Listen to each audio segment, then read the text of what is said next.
Welcome students. Today I am going to discuss conversion method of accounting to find the profit or losses and financial position under single interest system. आज का हमारा topic single interest system में profit loss निकालने के लिए दूसरी विधि, जिसको कि हम परिवर्तन विधि के नाम से जानते हैं, कन्वर्जन मेथड के नाम से जानते हैं, की जानकारी देने जा रहे हैं। अंडर दिस मेथड प्रॉफिट और loss calculated on the basis of information given in respect of single interest system और in other words incomplete information are given. जबकि अधूरी सूचना दी जाती है, सिंगल इंटरेस्ट सिस्टम के उद्देश्य और तरीके से सूचना दी जाती है और आपसे बोला जाता है इसे डबल इंटरेस्ट सिस्टम में प्रॉफिट लॉस कैलकुलेट कीजिए, या बोला जाता है trading and PL account prepare कीजिए। It means trading and PL double interest system में ही प्रिपेयर होता है। मीन्स डबल इंटरेस्ट सिस्टम से आपको रिजल्ट निकालने के लिए बोला जा रहा है। प्रॉब्लम इस टॉपिक में ये है क्योंकि क्वेश्चन जो दिया जाता है वो इनकम्प्लीट रहता है इन respect of, in point of view of double interest system और ट्रेडिंग एंड पीएल अकाउंट। व्यापार और लाभ हानि खाते बनाने के दृष्टिकोण से जो सूचना दी जाती है क्वेश्चन में, वो अधूरी रहती है। तो जब तक कि हम उस अधूरी सूचना को पूरी नहीं कर लेते हैं, डबल इंटरेस्ट सिस्टम के मुताबिक जरूरत के वैल्यू को मालूम नहीं कर लेते हैं, हमारा अकाउंटिंग डबल इंटरेस्ट सिस्टम में नहीं हो सकता है। इन्हीं कारणों से हम कन्वर्जन की अकाउंटिंग से पहले कुछ बेसिक प्रॉब्लम की जानकारी पहले देंगे, उसके वैल्यू को कैलकुलेट करने से संबंधित जानकारी पहले देंगे। इस प्रेजेंट वीडियो में हम आपके सामने में total purchases, total sales value को कैलकुलेट करने की जानकारी देंगे। जैसा कि हम पहले भी बता चुके हैं कि कैश ट्रांजेक्शन हमारा कोई भी अकाउंटिंग सिस्टम हो, जो भी रिकॉर्डेड है 100% है, उसमें कोई कमी नहीं है। मतलब क्वेश्चन में कैश परचेजेस सेल्स दिया है तो लिखेंगे, समझेंगे, अदरवाइज जीरो मानेंगे, क्योंकि कैश ट्रांजेक्शंस में कोई कमी नहीं रहती है।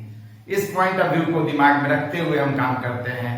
अगर टोटल परचेजेस या टोटल सेल्स बोला है तो cash purchases, cash sales clearly mention रहेगा, नहीं है तो जीरो मान लेंगे।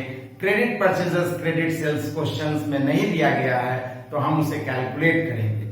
तो क्रेडिट परचेजेस के वैल्यू को कैलकुलेट करने के लिए हमें क्रेडिटर्स अकाउंट बनाना पड़ता है और क्रेडिट सेल्स के वैल्यू को कैलकुलेट करने के लिए डेटर्स अकाउंट बनाना पड़ता है। तो इन दोनों अकाउंट को हम प्रिपेयर करना सबसे पहले बतलाने जा रहे हैं। इन दोनों अकाउंट को प्रिपेयर करने के लिए प्रोफार्मा या फॉर्मेट जो है वह इस प्रकार से है। जैसा कि हम जानते हैं टोटल परचेजेस पर इक्वल टू होता है cash purchases plus credit purchases. Total sales में भी इसी तरीके से cash sales plus credit sales. Cash purchases, cash sales को दिया जाएगा, लेकिन क्रेडिट परचेजेस और क्रेडिट सेल्स में क्वेश्चन मार्क है, समस्या है। इस समस्या का समाधान क्या होगा? इसमें समस्या है, इसमें समस्या है। तो जैसा कि बतलाया, इस प्रॉब्लम को सॉल्व करने के लिए, क्रेडिट परचेजेस वैल्यू को सॉल्व करने के लिए हम क्या बनाते हैं? तो कैलकुलेशन ऑफ क्रेडिट परचेजेस, इसके लिए हमें क्रेडिटर्स अकाउंट बनाना पड़ेगा। हम जानते हैं क्रेडिटर्स लायबिलिटीज है और लायबिलिटीज का नेचुरल साइड क्रेडिट होता है, इसलिए स्टार्ट होगा क्रेडिट में। इंक्रीजिंग लायबिलिटीज अगर है, क्रेडिटर्स के वैल्यू में अगर कोई बढ़ोतरी का रीजन है तो भी क्रेडिट में दिखलाएंगे। और जस्ट अपोजिट डिक्रीजिंग क्रेडिटर्स है तो उसकी अकाउंटिंग का साइड हमारा डेबिट हो जाएगा। तो अब हमें जानना है कि क्रेडिटर्स का कौन कौन सा आइटम है जो क्रेडिटर्स के नेचर का है, उसको इंक्रीज करने वाला है। तो सबसे पहले तो बैलेंस वीडियो स्टार्ट करेंगे क्रेडिटर्स अकाउंट में ओपनिंग क्रेडिटर्स से debit, sorry credit side. Creditors को एक ही आइटम है जिससे कि क्रेडिटर्स का वैल्यू फिलहाल अभी हमारी जानकारी में स्टार्टिंग फेज में एक ही आइटम है, दैट इज क्रेडिट परचेजेस। इसी का वैल्यू तो नहीं दिया है, इसी को तो हम निकालेंगे तो बैलेंसिंग फिगर से निकल जाएगा। और क्या इससे रिलेटेड है जो क्रेडिटर्स के वैल्यू को डिक्रीज करता है? तो क्रेडिटर्स का अगर हम कैश पेमेंट कर दिया, कैश पेड टू क्रेडिटर्स, तो उसका वैल्यू डिक्रीज करेगा। क्रेडिटर्स ने हमें अगर डिस्काउंट दे दिया तो डिस्काउंट रिसीव फ्रॉम क्रेडिटर्स, या परचेज रिटर्न है, हमने क्रेडिट में जो परचेज किया वापस कर दिया तब भी क्रेडिटर्स घटेगा। और लास्ट में क्लोजिंग क्रेडिटर्स दिखलाएंगे बैलेंस सीडी के नाम से। हम अभी बताया कि क्रेडिट परचेजेस नहीं दिया गया है, इसका मतलब बाकी इंफॉर्मेशन या इंपॉर्टेंट आइटम्स जो है वो जरूर दिया जाएगा। ये कंपलसरी आइटम नहीं है, डिस्काउंट कंपलसरी नहीं है, परचेज रिटर्न कंपलसरी नहीं है तो यूज करेंगे, नहीं तो नहीं यूज करेंगे। और सब कुछ लिखने के बाद बैलेंसिंग करेंगे तो बैलेंसिंग फिगर हमारा क्रेडिट परचेजेस होगा। क्रेडिट परचेजेस मालूम हो गया, कैश परचेजेस दिया हुआ है, तो दोनों को कंबाइन कर देंगे तो टोटल परचेजेस का वैल्यू मालूम हो जाएगा। इसी तरीके से टोटल सेल्स अगर निकालना चाहते हैं तो कैश सेल्स तो क्वेश्चन में रहेगा, क्रेडिट सेल्स की जानकारी के लिए डेटर्स अकाउंट प्रिपेयर करते हैं, हमेशा याद रखना है। डेटर्स जैसा कि जानते हैं एसेट्स का रूप है, और एसेट्स का रूप है तो side of accounting, natural side of accounting debit होता है। इंक्रीज इन डेटर्स होगा तो भी डेबिट में जाएगा, और just opposite decrease in debtors होगा तो क्रेडिट में जाएगा। यही प्रिंसिपल है, यही सिद्धांत है, यही नियम है, डिक्रीज इन डेटर्स। तो अब डेटर्स स्टार्ट होगा डेबिट में। सबसे पहले ओपनिंग वैल्यू को लिखेंगे बैलेंस बीडी के नाम से, ओपनिंग डेटर्स को, और एक ही आइटम है डेटर्स के वैल्यू को इंक्रीज करने वाला, दैट इज क्रेडिट सेल्स। इसके बाद डिक्रीज करने वाले आइटम तो कैश रिसीव फ्रॉम डेटर्स, देनदारों से पैसा मिल जाएगा तो डेटर्स का वैल्यू घट जाएगा। हम डेटर्स को अलाउड कर दिए कि छोड़ दिए, पैसा नहीं देना, कम देना, तो उससे हमारा डेटर्स वैल्यू घटेगा। इसी तरीके से सेल्स रिटर्न, बिका हुआ सामान अगर वापस आ जाए तभी डेटर्स का वैल्यू घटेगा। बैड डेट्स, देने वालों में से कोई हमारा पैसा लेकर के फरार हो जाता है, भाग जाता है, हमारा पैसा बैड डेट्स हो जाता है, डूब जाता है, तभी डेटर्स वैल्यू घटेगा। इस तरीके से सब कुछ लिखने के बाद लास्ट में बैलेंस शीट सभी इंपॉर्टेंट वैल्यू दिया जाएगा, एक ही वैल्यू नहीं दिया गया, दैट इज क्रेडिट सेल्स। तो इंपॉर्टेंट वैल्यू में ये आता है, ये आता है, ये आता है, ये आता है, इसमें से ये नहीं दिया गया है। डिस्काउंट कंपलसरी नहीं है, sales return bad debts compulsory नहीं है, तो यूज करेंगे, नहीं तो नहीं करेंगे। इस तरीके से हमारा क्रेडिट सेल्स का वैल्यू मालूम हो जाएगा। और जब क्रेडिट सेल्स मालूम हो गया, कैश सेल्स क्वेश्चन में रहेगा, तो टोटल सेल्स हम कैलकुलेट कर सकते हैं। याद रखेंगे अभी स्टार्टिंग फेज में हम सभी प्रॉब्लम को लेकर के नहीं बताने जा रहे हैं। तो क्वेश्चन में अगर बिल का पॉइंट है तो अभी फिलहाल वैसे क्वेश्चन को नहीं देखना है, नहीं बनाना है। जब हम बिल्स की जानकारी विस्तार से कराएंगे तब आप बिल्स वाले पॉइंट के क्वेश्चंस को सॉल्व कीजिएगा। इसी वीडियो के अंत में हम कैश बुक बनाना भी सिखलाएंगे, क्योंकि कभी कभी क्वेश्चन में कैश का क्लोजिंग वैल्यू नहीं दिया जाता है, या कैश परचेजेस या कैश सेल्स का वैल्यू नहीं दिया जाता, कोई एक इंपॉर्टेंट आइटम मिसिंग रहता है। तो या तो टोटल परचेजेस, टोटल सेल्स जानने के लिए हमें कैश बुक पहले बनाना पड़ता है, जिससे कि कैश सेल्स और कैश परचेजेस की हम जानकारी ले लें। इस कारण से हमें कैश बुक बनाना पड़ता है। या आगे चल करके कभी कभी क्लोजिंग कैश बैलेंस नहीं दिया रहता है, उसका इस्तेमाल आगे होना है, तो इस पर्पज से हमें कैश बुक बनाने की जरूरत पड़ती है। तो जिस भी कारण से कैश बुक बनाना भी हम सिखलाएंगे। हालांकि ये बातें आपका बेसिक में क्लास 11 से आप पढ़ चुके हैं कि cash in debited, cash out credited, इसी प्रिंसिपल पर आज भी हम कैश बुक बनाना सिखलाएंगे। तो इसी वीडियो के अंत में हम कैश बुक की भी जानकारी आपको देने जा रहे हैं। फिलहाल आपके सामने में एक क्वेश्चन हम ले रहे हैं, जिसमें कि टोटल सेल्स और टोटल परचेजेस दोनों के वैल्यू को मालूम करने के लिए बोला गया है। क्वेश्चन है calculate total purchases and total sales amounts.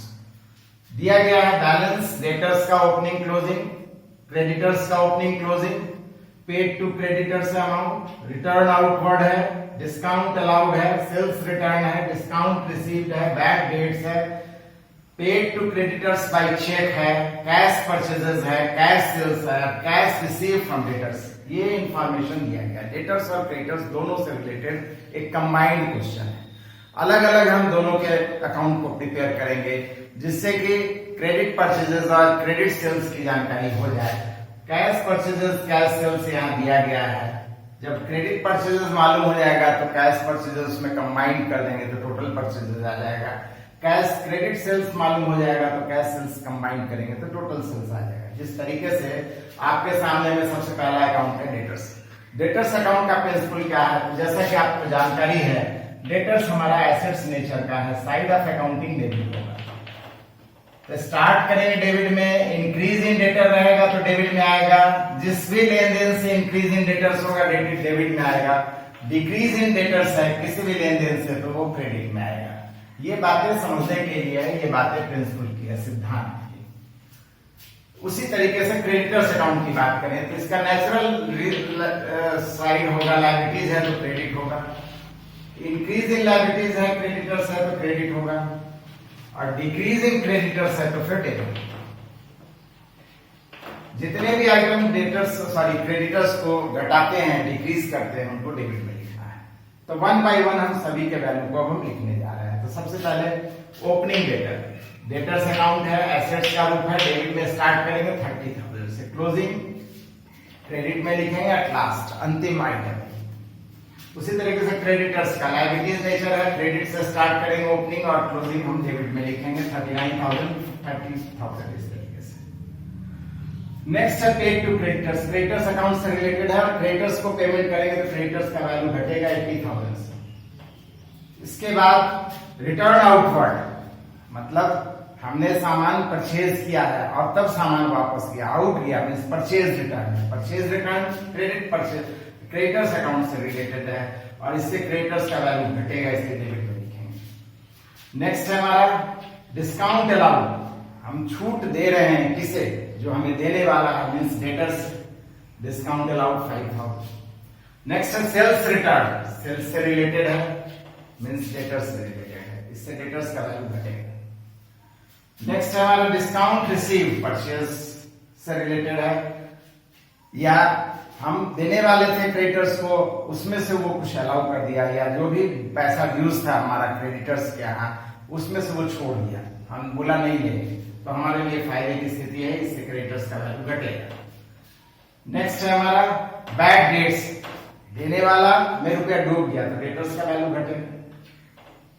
Next है क्वेश्चन, ध्यान से सावधानी से प्रोफार्मा बतला चुके हैं, उन्हीं आइटम्स को उसके अकाउंट में लिख रहे हैं आज। नेक्स्ट है हमारा paid to creditors by cheque, payment और एक बार और हम चेक से कर रहे हैं क्रेडिटर्स को, चेक से करें चाहे कैश से करें, आखिर है तो टोटल पेमेंट में क्रेडिटर्स का वैल्यू घटेगा। कैश परचेजेस, कैश सेल्स का यूज तो इस अकाउंटिंग में है नहीं। Cash receive from debtors, debtors से पैसा मिल रहा है 60,000 का, इससे डेटर्स का वैल्यू घटेगा, डिक्रीज होगा, क्रेडिट में डिक्लाइन। सब कुछ लिखने के बाद फाइनली हम देख रहे हैं कि क्रेडिट सेल्स नहीं दिया गया है, इसमें क्रेडिट परचेजेस नहीं दिया गया है, तो डिफरेंस आएगा, बैलेंसिंग फिगर जो आएगा वो यहाँ पर हम लिखेंगे। यहाँ पर टोटल आ रहा है 8, 5, 13, 7, 20, 25, दो रिमाइंडर है 6, 2, 8, 4, 12। यहाँ पे आ गया 5, 9, 3, 12, 1,25,000 रुपया, 1,25,000, 1,25,000 में 3,000 रुपया माइनस करेंगे तो 95,000 डिफरेंस आ गया, जो कि हमारा क्रेडिट सेल्स का वैल्यू आ गया। इसी तरीके से इसकी टोटलिंग करेंगे। यहाँ पर हम देख रहे हैं कि ये वैल्यू नहीं दिया गया, मतलब डेबिट ज्यादा है, डेबिट की टोटलिंग करेंगे तो 5, 5, 10, 0, 1, 9, 1, 10, 1, 11, 3, 14, 1,40,000 रुपए। 1,40,000 में 39,000 माइनस करेंगे तो क्रेडिट परचेजेस आ गया हमारे 1,01,000। इस तरीके से इसकी जानकारी हो गई और इसकी जानकारी हो गई। अब हम टोटल सेल्स और टोटल परचेजेस कैलकुलेट करेंगे। टोटल सेल्स में cash sales plus credit sales होता है। कैश सेल्स जो कि आपके क्वेश्चन में दिया गया है 80,000 और क्रेडिट सेल्स हमारा निकला 95,000, दोनों की टोटलिंग किए तो टोटल सेल्स का वैल्यू आ गया 1,75,000। उसी तरीके से टोटल परचेजेस अब हम निकालने जा रहे हैं, जिसमें कि कैश परचेजेस दिया गया 40,000 और क्रेडिट परचेज हमारे निकला 1,01,000, टोटल कर दिए तो 1,41,000। इस तरीके से इस क्वेश्चन का आंसर पूरी तरीके से डेटर्स और क्रेडिटर्स अकाउंट बना करके न सिर्फ क्रेडिट परचेजेस क्रेडिट सेल्स की जानकारी हम बतलाए, साथ ही साथ कैश परचेज कैश सेल्स दिया था, दोनों को कंबाइन किए तो टोटल परचेजेस और टोटल सेल्स की भी जानकारी हो गई। अब अगला जो हमारा क्वेश्चन होगा वो कैश ट्रांजेक्शन से रिलेटेड, कैश बुक को प्रिपेयर करने से संबंधित हम एक क्वेश्चन लेकर के जानकारी आपको देने जा रहे हैं। नेक्स्ट क्वेश्चन हम आपके सामने में रखे हैं, उस कंडीशन में जबकि क्लोजिंग कैश नहीं दिया जाता है या कैश परचेजेस का वैल्यू ना दिया गया हो या कैश सेल्स का वैल्यू ना दिया गया हो, इन सब कंडीशन में हमें क्रेडिट परचेजेस को भी कैलकुलेट करने के लिए, क्रेडिट सेल्स को भी कैलकुलेट करने के लिए पहले कैश बुक बनाना होगा, क्योंकि डिटेल ऑफ ट्रांजेक्शंस कैश से रिलेटेड जितनी भी बातें हैं सब दी जाएंगी, सिर्फ फॉर्मेट में प्रारूप में नहीं दिया जाएगा और clear cut closing cash balance या कैश परचेजेस कैश सेल्स नहीं दिया गया होगा। उस कंडीशन में कोई एक नहीं दिया जाएगा, या तो क्लोजिंग कैश या एकदम साफ साफ हम लिखे हैं preparation of cash book in case closing cash और कैश सेल्स और cash purchases value is not given. तीनों में से कोई एक वैल्यू नहीं दिया जाएगा। जैसा कि रूल आप जानते हैं कैश बुक का होता है, कैश अकाउंट या कैश बुक बात एक ही है। कैश रियल अकाउंट है और एसेट्स है, या दूसरे शब्दों में पैसा आ रहा है तो रूल कहता है कि डेबिट कीजिए। तो स्टार्ट करेंगे एसेट्स है तो डेबिट में, पैसा आने से या इंक्रीज होने से डेबिट करेंगे, और जस्ट अपोजिट कैश आउट होगा या डिक्रीज होगा बिजनेस से पैसा तो क्रेडिट में लिखेंगे। क्वेश्चन है हमारा, from the following information prepare cash book और कैश अकाउंट, कुछ भी कह सकता है, बात एक ही है। या certain cash balance, cash balance अगर निकालने के लिए बोला गया, मतलब क्लोजिंग कैश नहीं दिया गया, उसी की जानकारी के लिए बोला गया। क्वेश्चन है, opening cash 1,05,000, receive from debtors, cash sales, paid to creditors, paid rent, salary and wages, drawings है, बिल्डिंग परचेज है, कैश परचेजेस है और फर्नीचर सोल्ड है। इन लेन देनों को कैश बुक में लिखना है। प्रिंसिपल साफ है कि कैश इन इनटू बिजनेस, पैसा बिजनेस में आ रहा है तो डेबिट में लिखिए, नहीं तो क्रेडिट में। स्टार्ट होगा डेबिट, तो ओपनिंग कैश है तो डेबिट में स्टार्ट करेंगे बैलेंस बीडी के नाम से 1,05,000, बैलेंस बीडी 1,05,000। नेक्स्ट है रिसीव फ्रॉम डेटर्स, नेचुरली पैसा आ रहा है, साफ लिखा हुआ है फ्रॉम डेटर्स, रिलेटेड अकाउंट का नाम डेटर्स है, 20,000। कैश सेल्स है, पैसा जान, कैश सेल्स में भी पैसा आने की स्थिति है टू सेल्स अकाउंट, 15,000। नेक्स्ट है हमारा पेड टू क्रेडिटर्स, पैसा जाने की स्थिति है, क्रेडिटर्स को पैसा दे रहे हैं, बाई क्रेडिटर्स, क्रेडिट में जाएगा 12,000। नेक्स्ट है हमारा पेड रेंट, पैसा जाने की स्थिति है, बाई रेंट 1,000। नेक्स्ट है सैलरी एंड वेजेस, आप जानते हैं नॉमिनल अकाउंट के साथ कुछ भी नहीं मेंशन है, इसका मतलब एक्सपेंस का रूप है, तो इसका मतलब एक्सपेंस है, पैसा जाने की स्थिति है, इसलिए क्रेडिट में लिखेंगे salary and wages. Salary and wages है 5,000। नेक्स्ट है ड्राइंग्स, ड्राइंग्स में भी पर्सनल यूज के लिए प्रोप्राइटर निकालता है, पैसा जाने की स्थिति है, क्रेडिट में लिखेंगे बाई ड्राइंग्स 4,000। नेक्स्ट है हमारा बिल्डिंग परचेज, परचेज करेंगे बिल्डिंग तो पैसा जाने की स्थिति है, बाई बिल्डिंग 50,000। नेक्स्ट है cash purchase, sorry 25,000, building purchases है 25,000। उसके बाद में है कैश परचेजेस, सामान खरीदा, इसमें पैसा जाने की कुछ पोजीशन है, बाई परचेजेस अकाउंट 50,000। नेक्स्ट है फर्नीचर सोल्ड, सामान फर्नीचर बेच रहा है, नेचुरली बिजनेस में पैसा है, by furniture, sorry to furniture account 10,000। इस तरीके से सभी के वैल्यू को लिख दिए, तो लास्ट में डिफरेंस निकालेंगे। डिफरेंस अगर क्रेडिट साइड में आएगा ही, क्रेडिट साइड में कैश का बैलेंस हमेशा क्रेडिट बैलेंस होता है, इस बैलेंस को हम बैलेंस सीडी के नाम से लिख देंगे।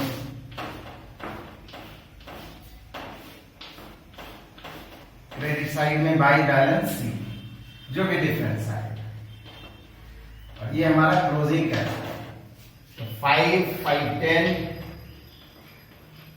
2, 1, 3, 2, 5, 1,50,000 डेबिट में टोटल आया, क्रेडिट में भी टोटल आना चाहिए 1,50,000, डिफरेंस जो आएगा वो हमारा क्लोजिंग कैश हो जाएगा। तो 2, 1, 3, 5, 8, 4, 12, 5, 17, 3, 20, 2, 5, 7, 2, 9 और 1, 10, 5, 15।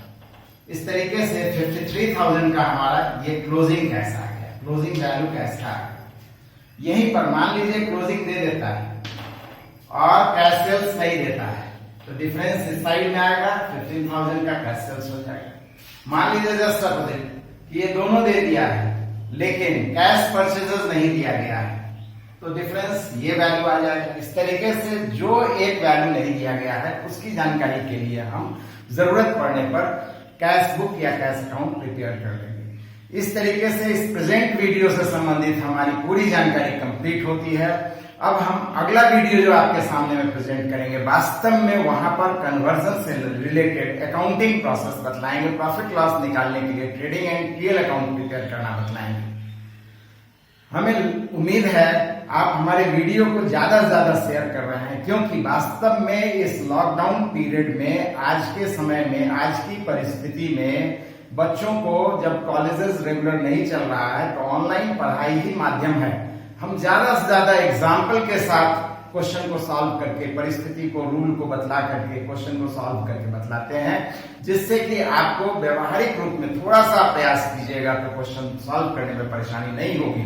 बुक कोई भी रहे, प्रिंसिपल या कंसेप्ट आपके पास है, उसको एग्जाम्पल से हम आइडिया या डायरेक्शन दे चुके हैं, तो निश्चित रूप से थोड़ा सा प्रयास करने की जरूरत है।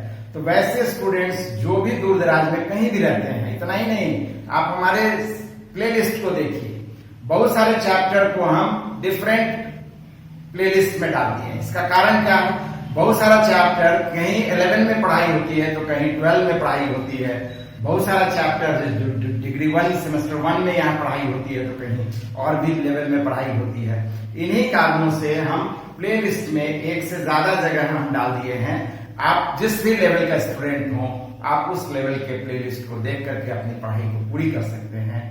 पढ़ाई में जो कमी रह जाती है, अगर आप चाहें तो कमेंट सेक्शन में अपनी बात रख सकते हैं, हम उसका पूरी तरीके से जवाब देने के लिए तैयार हैं। साथ ही साथ हम फिर से आपसे एक बात स्पष्ट रूप से कहना चाहते हैं कि ज्यादा से ज्यादा आप हमारे वीडियो को शेयर कीजिए, सब्सक्राइब कीजिए। अगला जो वीडियो आएगा, जैसा कि हम बतलाए, ट्रेडिंग एंड पीएल अकाउंट बनाना हम सिखलाएंगे on the basis of information given, incomplete information given. Thank you.